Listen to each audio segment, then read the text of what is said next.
Bismillahirrahmanirrahim. Assalamualaikum warahmatullahi wabarakatuh. Alhamdulillahirabbil alamin wa bihi nasta'in ala umuri dunya waddin. Wassalatu wassalamu ala asyrafil anbiya'i wal mursalin sayyidina wa maulana Muhammadin wa ala alihi wa ashabihi rasulillahi ajma'in. Allahumma rabbi syrah li sadri wa yassir li amri wahlul 'uqdatam min lisani yafqahu qawli, amma ba'd. Keluarga besar kami di mana saja berada, soimin dan soimah yang dirahmati Allah Subhanahu wa taala. Senang sekali pada hari ini kita bertemu dalam kuliah Ramadan yang saya akan memberi judul tausiah ini dengan meta ekonomi Islam. Saya akan awali dengan sebuah mitologi atau cerita yang disampaikan secara turun-temurun, khususnya di Yunani kuno. Mitologi itu berjudul Tragedi Raja Midas. Begitu pentingnya cerita ini karena mengandung pelajaran yang amat serius, sampai-sampai Profesor Komarudin Hidayat menjadikan Tragedi Raja Midas sebagai judul buku beliau yang berisi refleksi dan renungan-renungan persoalan keagamaan, sosial, dan budaya. Pada masa lampau, ada seorang raja yang bernama Midas yang amat sangat serakah. Suatu hari, dia minta kepada sang dewa untuk diberikan kesaktian, untuk diberikan kekuatan, sehingga apapun yang disentuhnya bisa berubah jadi emas. Sang dewa mengabulkan permintaan Raja Midas. Akhirnya, tangannya itu memiliki kekuatan, memiliki kesaktian, sehingga apapun yang dia sentuh itu berubah jadi emas. Mulailah Raja Midas menjalankan prakteknya. Dia sentuh kursinya, singgasananya, dinding-dinding istananya, lantai-lantai istananya, dan seketika semua berubah jadi emas. Tidak puas dengan itu, sang Midas keluar dari istana, berjalan di kebun-kebunnya, lalu ia pun berhasrat untuk menyentuh bunga-bunga, tumbuh-tumbuhan yang ada di situ. Seketika semuanya berubah menjadi emas. Bahkan sungai kecil yang mengalir air dengan sangat jernihnya dan memercikkan kedamaian dengan suara yang sangat tenang. Namun sungai itu pun dia ubah menjadi bongkahan emas ketika ia mencelupkan tangannya ke sungai. Terasa letih pada sang Midas, haus yang semakin mencekam, lapar yang semakin tak terkendalikan, akhirnya ia pun kembali ke istananya. Dia perintahkan pelayannya, dia perintahkan pada pembantu-pembantu istananya untuk menyiapkan minuman, makanan yang lezat, minuman yang sedap. Tapi apa tidak dikata? Ketika ia menyentuh minuman itu pun berubah jadi emas. Ketika dia menyentuh makanan, makanan itu pun berubah jadi emas. Tak satu tetes air pun yang masuk ke tenggorokannya. Tak sebutir nasi pun masuk ke mulutnya. Dia mulai frustasi. Dia mulai takut, khawatir. Akhirnya dia memanggil istrinya. Dia peluk istrinya, mengapa seperti ini? Saya haus, saya lapar. Tapi dia terkejut karena sang istri juga tidak bergerak. Sang istri juga tidak memberikan respon. Setelah dia lihat, ternyata istrinya pun sudah berubah menjadi emas.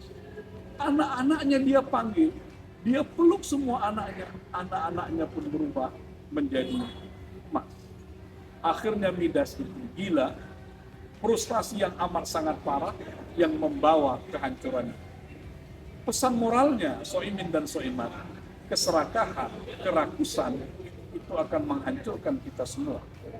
Oleh karena itulah, kritik Al-Quran pertama sekali pada ayat-ayat Makkiyah itu menyangkut persoalan harta. Misalnya Al-Quran berfirman, "Alhamdulillah takasur hatta zurtumul maqabir, wailul likulli humazatil lumaza alladzi jama'a malan wa 'addada, ara'aita alladzi tad'u." Semua ayat-ayat itu kritik yang amat pedas oleh Al-Quran terhadap pengelolaan harta, ketamakan, keserakahan, dan orang-orang yang menempatkan harta tidak memiliki fungsi sosial. Lalu Al-Quran datang dengan solusi. Solusinya adalah dengan menawarkan satu konsep yang luar biasa melalui ziswa, zakat, infak, sadaqah, dan wakaf. Soimin dan soimat warga kami yang saya muliakan.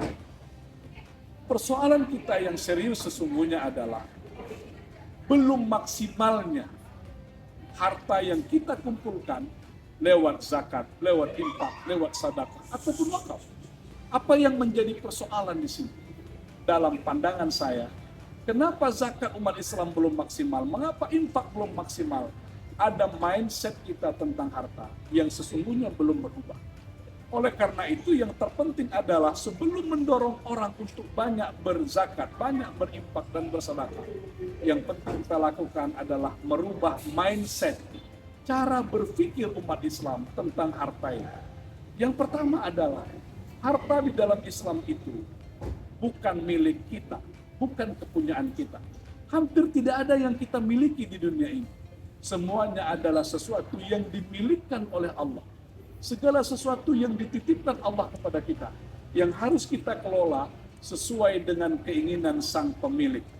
Karena bagaimanapun juga, sebanyak apapun harta yang kita miliki, Allah yang berwenang apakah mengambilnya dari kita atau menambahnya buat kita.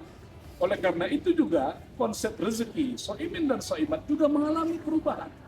Rezeki itu adalah sesuatu yang telah kita nikmati, sesuatu yang kita manfaatkan, atau sesuatu yang bisa dimanfaatkan orang lain.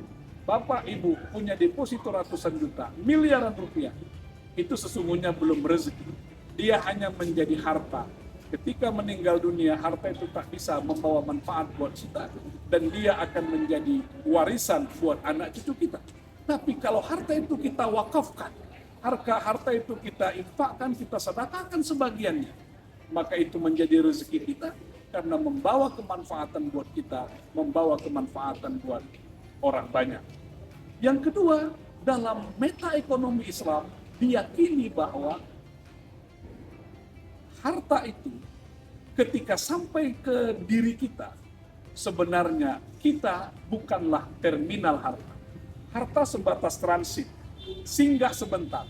Kita pakai apa yang kita perlukan dalam hidup kita. Untuk selanjutnya, harta ini kita salurkan kepada orang-orang yang memerlukan. Kalau harta itu ada yang masuk tapi tidak ada yang keluar, maka harta itu sesungguhnya akan membawa penyakit pada diri kita. Persis mekanisme dalam tubuh ini. Ketika ada yang masuk lewat makanan tapi tidak ada yang keluar, maka yang terjadi adalah penyakit. Oleh karenanya, keluarkan harta sesuai dengan jalan-jalan yang sudah disiapkan Allah. Lewat zakat sebagai pengeluaran wajib, infak, sedekah atau wakaf. Yang ketiga, dalam meta ekonomi Islam dijelaskan bahwa zakat, infak, sedekah itu adalah investasi, bukan kos. Selama ini cara berpikir kita, apa yang kita keluarkan itu adalah kos, bukan investasi. Cobalah kita lihat misalnya, kenapa tabungan-tabungan di masjid-masjid itu kita menemukan lebih banyak uang-uang kecil, uang-uang yang 2.000, 5.000. Kenapa itu yang lebih banyak berada di kota itu? Bukan jamaahnya tidak punya uang, bukan umat nggak ada uang, tapi mindset kita begitu kita mengeluarkan itu adalah pembiayaan, itu adalah kos. Kalau kita balik informasinya, bahwa yang kita keluarkan itu adalah investasi kita untuk akhirat, maka orang akan berinfak sebanyak-banyaknya. Inilah yang perlu kita ubah, para soimin dan soimat warga kami dimanapun berada. Percayalah, apapun yang kita keluarkan buat agama Allah ini, apapun yang kita berikan untuk agama Allah ini, tidak ada yang sia-sia. Semuanya tercatat dengan sangat rapi di sisi Allah Subhanahu wa Ta'ala. Terlebih-lebih di akhir Ramadan ini, mari kita tingkatkan infak kita, tingkatkan sedekah kita. Karena sungguh banyak orang-orang yang membutuhkan. Namun saya ingin memberi catatan, yang kita beri bukan sekedar pemberian semata. Asal memberi, asal ada yang kita keluarkan, Tapi untuk Ramadan dan Idul Fitri, satu syarat yang harus kita penuhi. Pastikan yang kita keluarkan itu membawa kebahagiaan, membawa kesenangan bagi orang yang menerimanya. Inilah yang kita sebut idkhalus surur, memasukkan rasa bahagia kepada orang-orang terdekat kita, kepada para fakir miskin, kepada anak yatim, dan orang-orang yang membutuhkan. Mereka sesungguhnya punya hak. Karena itulah ada perbedaan zakat dengan infak. Kalau zakat, kita sebenarnya mengeluarkan harta yang milik orang yang masih berada di tangan kita.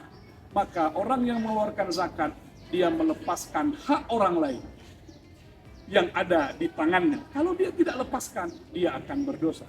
Tapi kalau infak, kita sebenarnya mengeluarkan apa yang menjadi harta milik kita. Demikian soimin dan soimat keluarga kami dimanapun berada. Mudah-mudahan ada manfaatnya. Ini adalah momentum terbaik bagi kita untuk idkhalus surur, memasukkan rasa bahagia ke jiwa-jiwa orang yang tertindas, ke jiwa-jiwa orang yang terlempar, ke jiwa-jiwa orang yang termarginalkan. Sehingga insya Allah pada Idul Fitri semua kita dapat berbahagia menyambut hari yang fitri. Moga ada manfaatnya. Billahi taufiq wal hidayah. Assalamualaikum warahmatullahi wabarakatuh.